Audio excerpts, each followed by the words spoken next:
Исәмісіз эфирда Татарстан хәбәрләренең кичке чыгарылышы көн яңалыклары белән бүгін мин Фәнис Камал таныштырам. Алдагы ярты сәгатьтә безнең программада. Бүген Алабуга махсус икътисади зонасына һәм Түбән Камадагы сәнәгать оешмасына пилотсыз оча торган аппаратлар һөҗүм итте. Гадәттән тыш хәлдән кем зыян күргән? Шунда яшәүче халыкның моңа мөнәсәбәте нинди?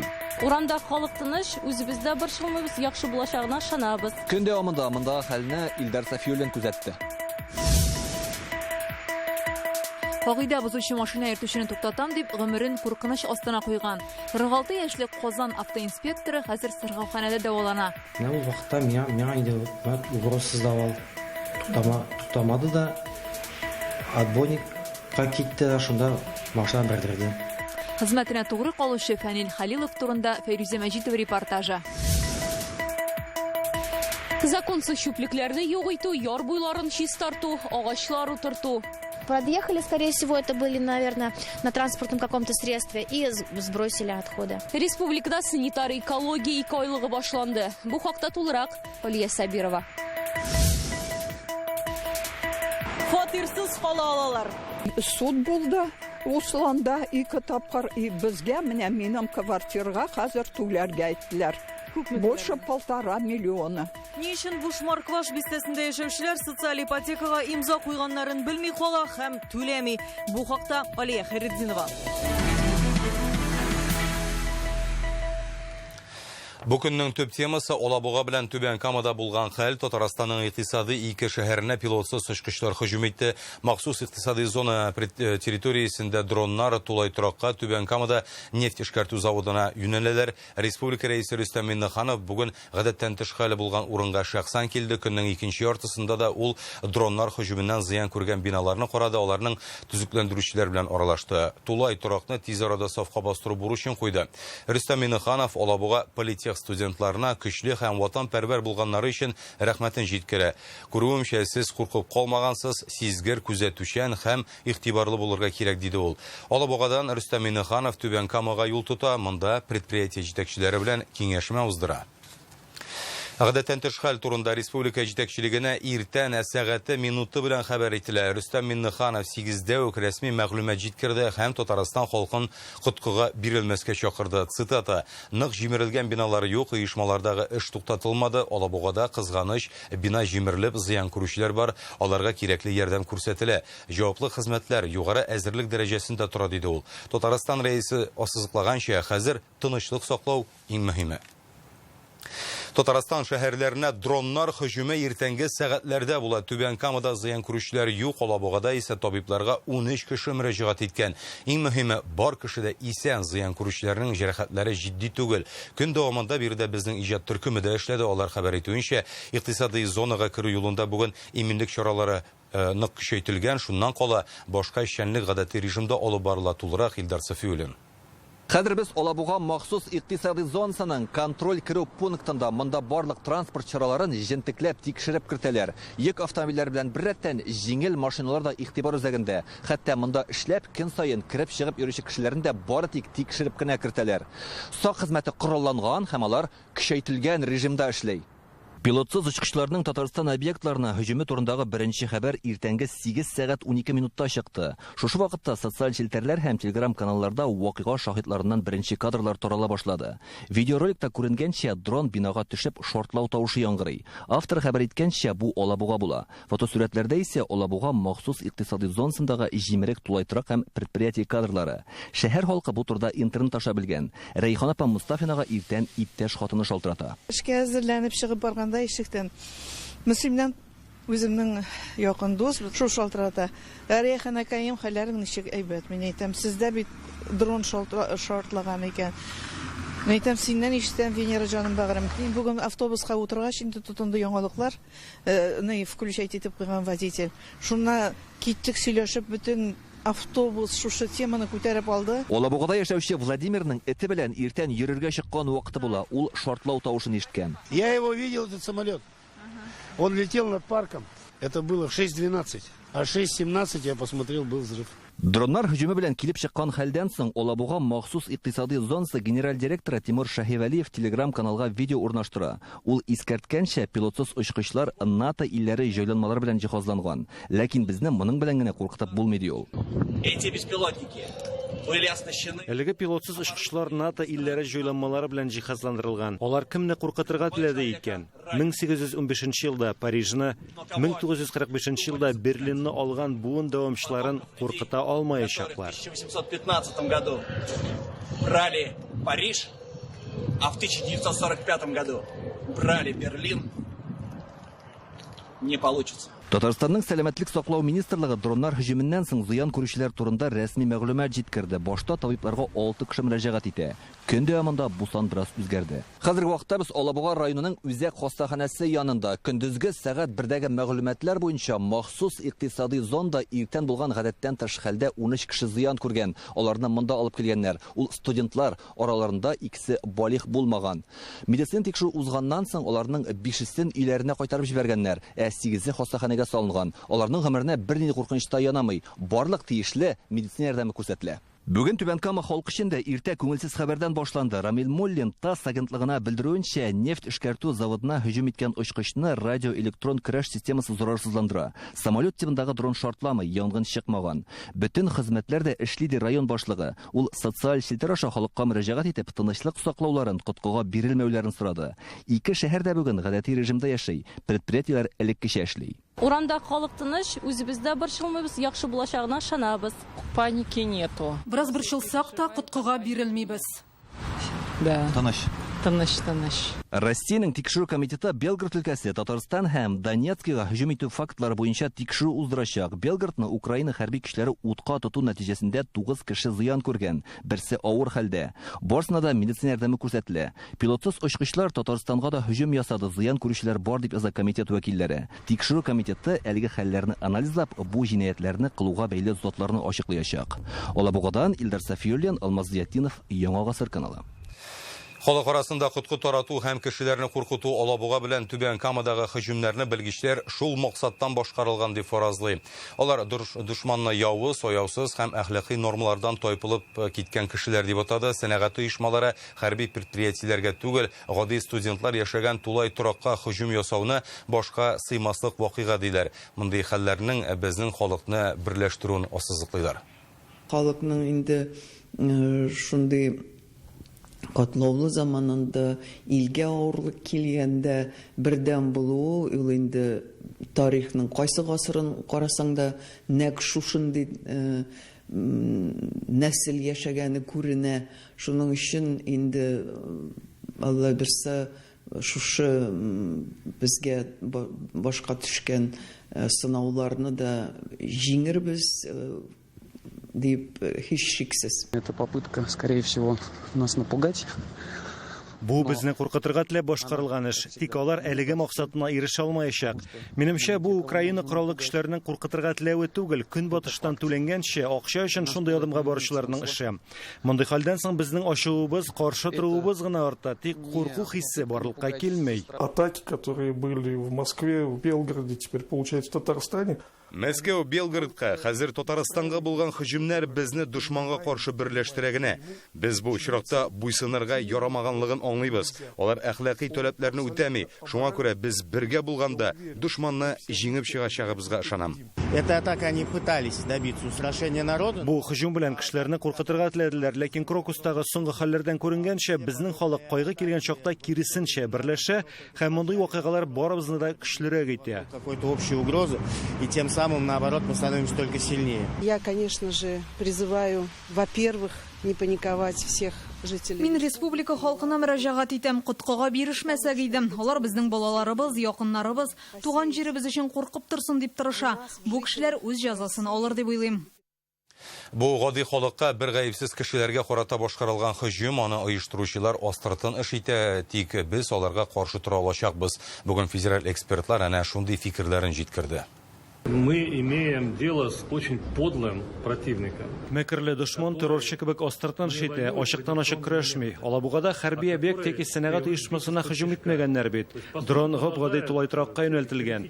Без шуны аңларга тиеш. Террорчы белән гадәти дошманга караганда көрәшү авыррак, ләкин без бирешмәячәкбез. По общежитию, где живут обычные люди. Это попытка устрашения.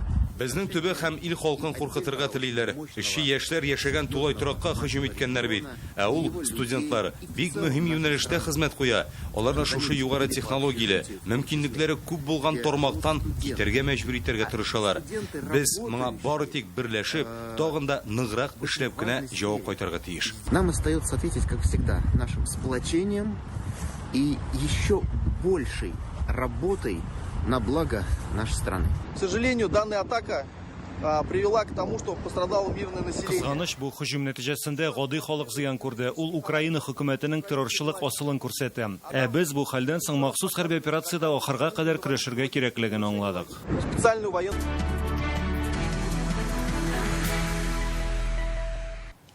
Башка яңалыклар белән дәвам итәбез. Бүген Буа районының Исәк авылына ташу төшә, берничә сәгать эчендә суның биеклеге 1 метрга ук җиткән. Ул кырдан күрше Чувашия республикасы ягыннан килә. Су бакчаларны, ишегалларын баса, кайбер йортларга да кергән. Быел ташу көчле. Су авыл урамнарыннан ташкын булып ага ди Исәктә яшәүчеләр. Теманы Алияна Бахтиева дәвам итә.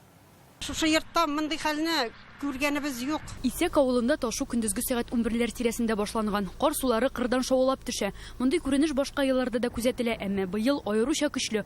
Су күз ачып йомганчы 1 метрга кадәр күтәрелде ди авыл халкы. Гүзәл Гыйләҗева хәзер нишләргә дә белми, хуҗалыгы өчен борчыла. Быел галәмәт инде бу галәмәт. Монда мунчага да су керергә, может инде тегендә сарай эчендә бәрәңге базы, шул бәрәңге базына кермәсен дип инде җулашам. Буа районы халкын язгы ташу елда сыный. Бу 2020 елга кадрлар. Ул чакта Кыят авылы янындагы күпер су астында калып фаҗига булган иде. 3 рат аннан трактор белән чыгарга тели. Тик техника су астына китә. 2 кеше чыгып өлгерсә дә трактор йөртүчесен коткара алмадылар. Аның гәүдәсен берничә көн буе эзлиләр.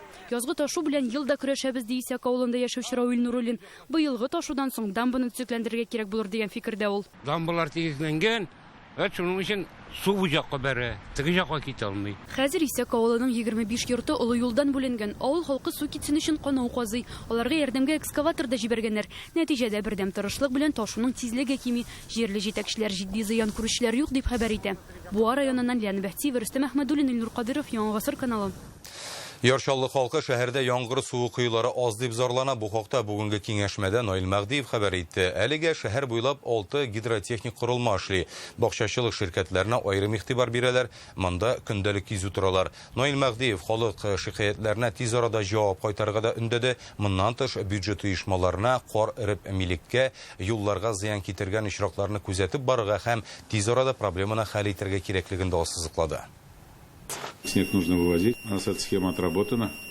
Шәһәрдән карны чыгарып бетергә кирәк, бу эш елдагыча план буенча оештырылырга тиеш. Икенчедән, шәһәрдә су баскан урыннар күп. Бу проблемага да игътибар итүне сорыйм. Кешеләр уңайсызлыклар кичермәсен. Не ждать, чтобы люди испытывали неудобства. Татарстанда 2 ай дәвамында тирә-юньне тәртипкә китерәчәкләр. Май ахырына кадәр республика халкы, экологлар, волонтерлар һәм предприятиеләр өмеләргә чыгачак. Законсыз чүп-чар өемнәрен югыту, агачлар утырту, сулыкларның яр буйларын чистарту каралган.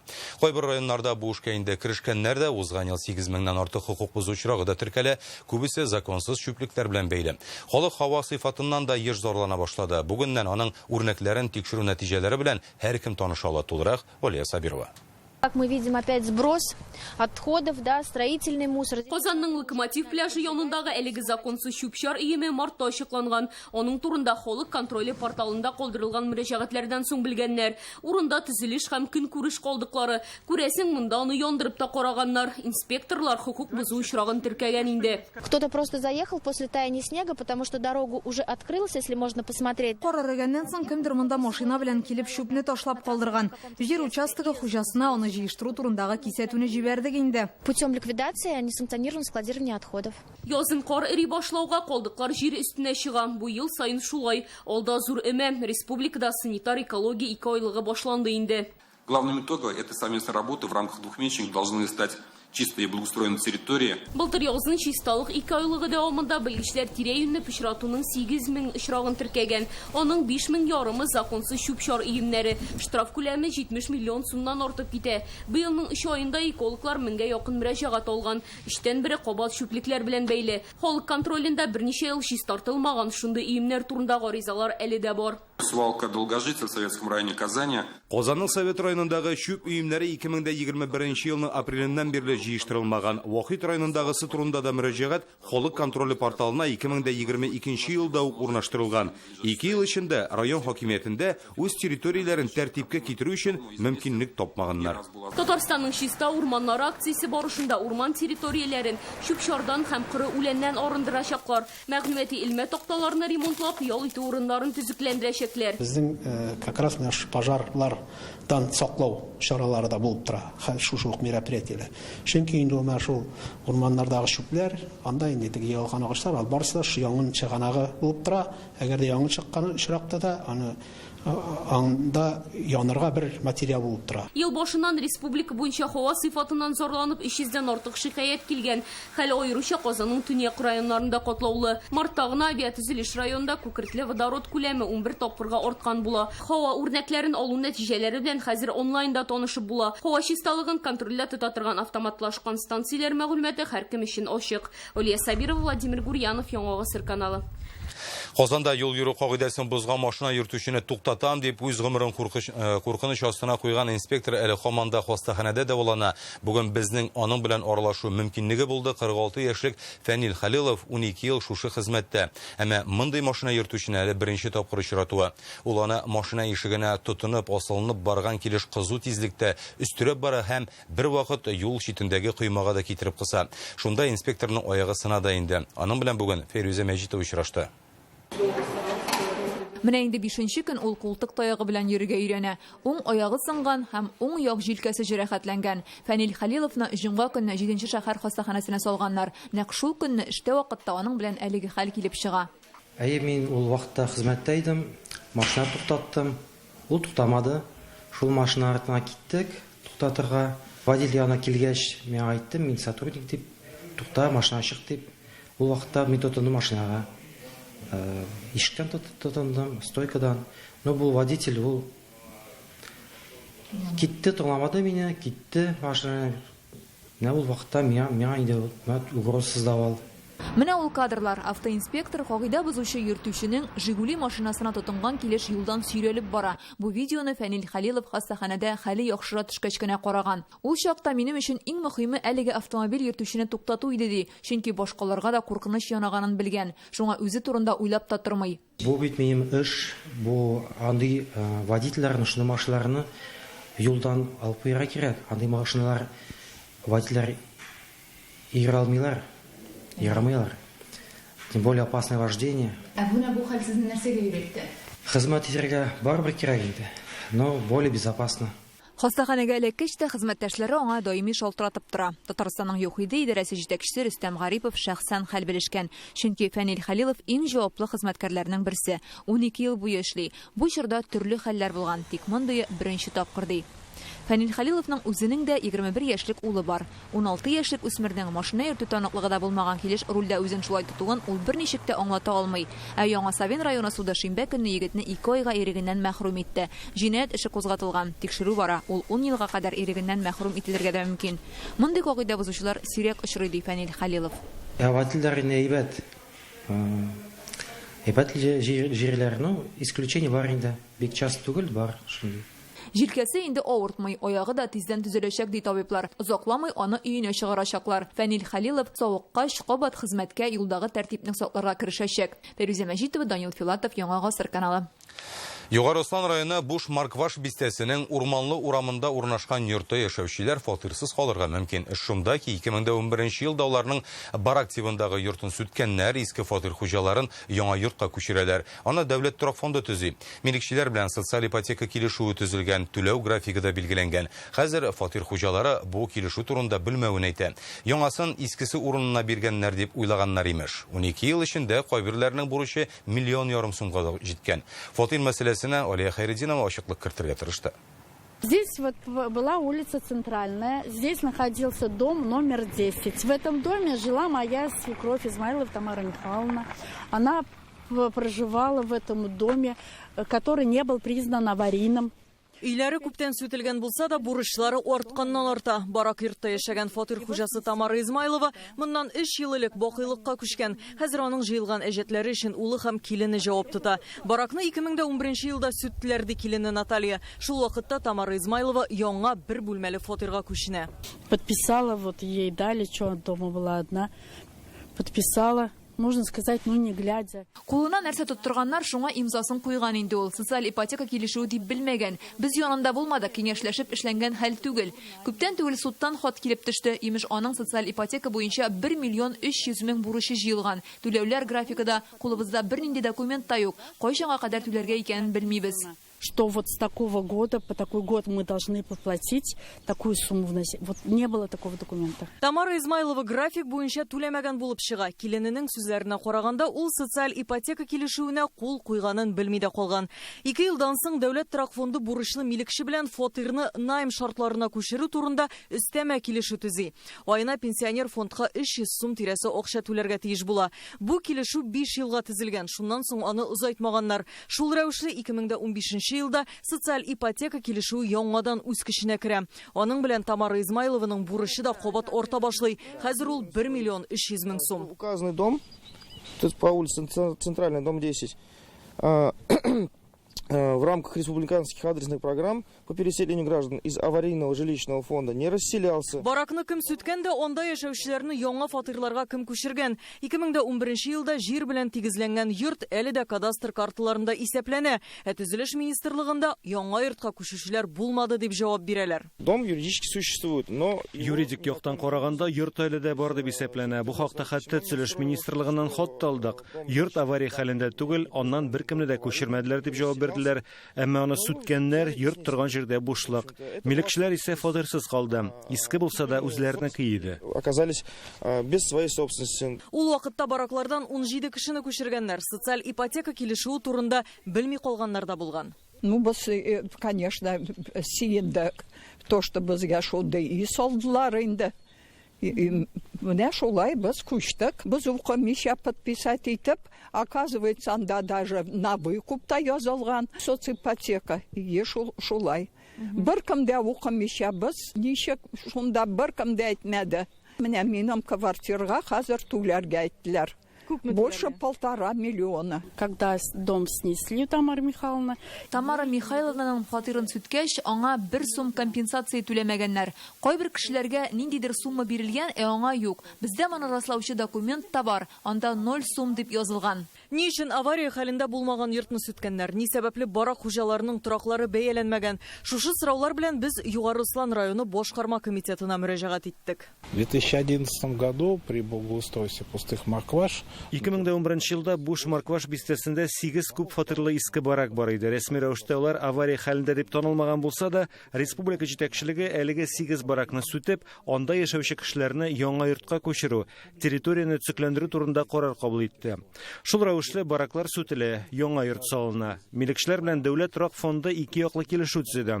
Иске фатирларны фонд сатып алды, акчалар социаль ипотека килешүе төзегәндә беренчел кертем буларак кулланыла. Дәүләт торак фондында проблема турында беләләр. Мәсәлән, Тамара Измайлова социаль ипотека килешүе буенча түли алмагач, аны найм шартларына күчергәннәр. Бу карарны кабул итәр өчен зур комиссия җыела.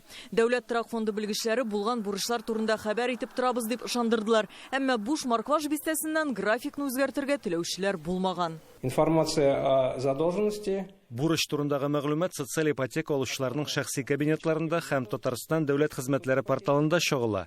Моннан тыш телефоннарга SMS хәбәрләр җибәреп торабыз. Фатир өчен озак түләмәгән гаиләләргә без әлбәттә дәгъва белдерәбез.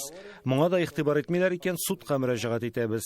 Ә инде мәхкәмә карары нигезендә бурычлы гаилә фатирсыз да кала ала. Хәзер Тамара Измайлованың варислары һәм тагын берничә бурычлы кешенең эшен суд карый. Аларның әҗәте миллион сумнан артып киткән. Суд нинди карар кабул итәр? Бурычын каплый алмаганнар фатирсыз калырмы? Без күзәтеп барачакбыз. Югары Руслан районыннан Алия Хәйретдинова, Гадел Миндубаев, Яңа Гасыр каналы.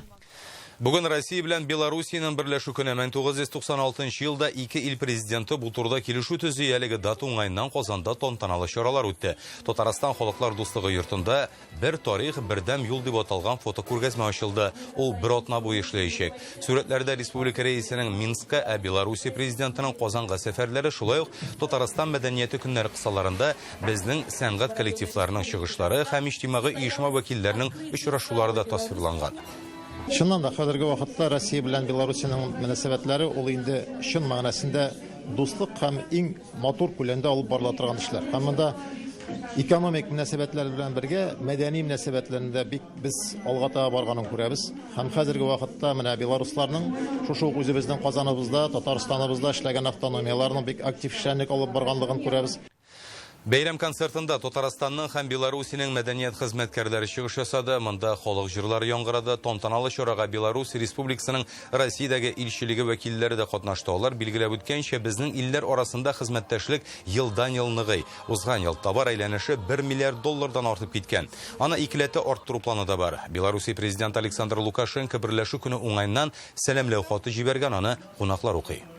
Граждане двух стран пользуются равными правами и гарантиями. Безнең илләрдә гражданнар бер үк төрле хокукларга һәм гарантияләргә ия. Алар ике дәүләттә дә бернинди шикләүләрсез бер дәрәҗәдә белем ала, сәяхәт итә, тормыш алып бара. Бу миллионлаган россиялеләр һәм белоруслар өчен иртәге көнгә ышаныч белән карарга мөмкинлек бирә. Завтрашний день. Бүгенге чыгарылышыбыз шуның белән тәмам. Хәзер реклама, аннары һава торыш турында мәгълүматны Айрат Шамс җиткерер. Сау сәламәт булыгыз.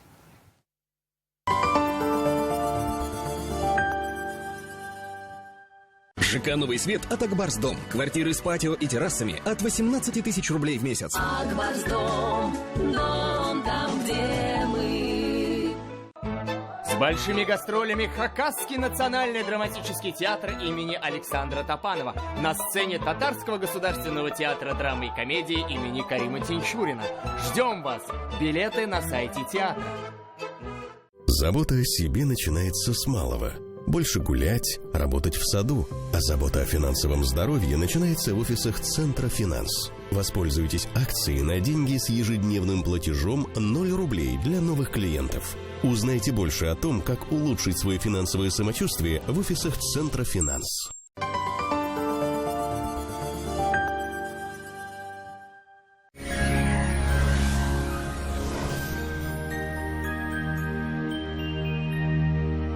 Исәнмесез, сезнең белән мин, Айрат Шамс. Татарстанда явым-төшемсез, җылы һава торышы урнашты. Әмма көчле җил исәчәк. Хәзер тулырак. Яндекс Погода сервисы мәгълүматлары буенча Орша, Яшелүзән, Балтачта алмашынучан болытлы. Явым-төшемсез. Көндез температура 10-11, төнлә 5-6 градус җылы. Бу Тәтеш һәм Чүпрәледә аязучан болытлы. Явым-төшем көтелми. Көндез температура 10-14, төнлә 5-7 градус җылы. Мамадыш, Ширмешән, Яңа Шишмәдә аязучан болытлы, явым-төшемсез булачак. Көндез температура 11-12, төнлә 5-6 градус җылы. Яршаллы, Сарман һәм Менделеевста алмашынучан болытлы, явым-төшем көтелми. Көндез +10-13, төнлә +5-6 градус. Әлмәт, Урыссу, Бөгелмәдә температура көндез +11-13 градус, төнлә +5-6 градус. Монда да аязучан болытлы, явым-төшемсез. Республиканың барлык туристлык шәһәрләрендә дә җылы һәм явым-төшемсез. Зөядә температура көндез +11 градус, төнлә +6 градус. Болытлы, явым-төшемсез булачак. Болгарда көндез +9, төнлә +4 градус. Монда аязучан болытлы, явым-төшем көтелми. Алабугада да аязучан болытлы, явым-төшемсез. Көндез 12 градус, төнлә 6 градус җылы.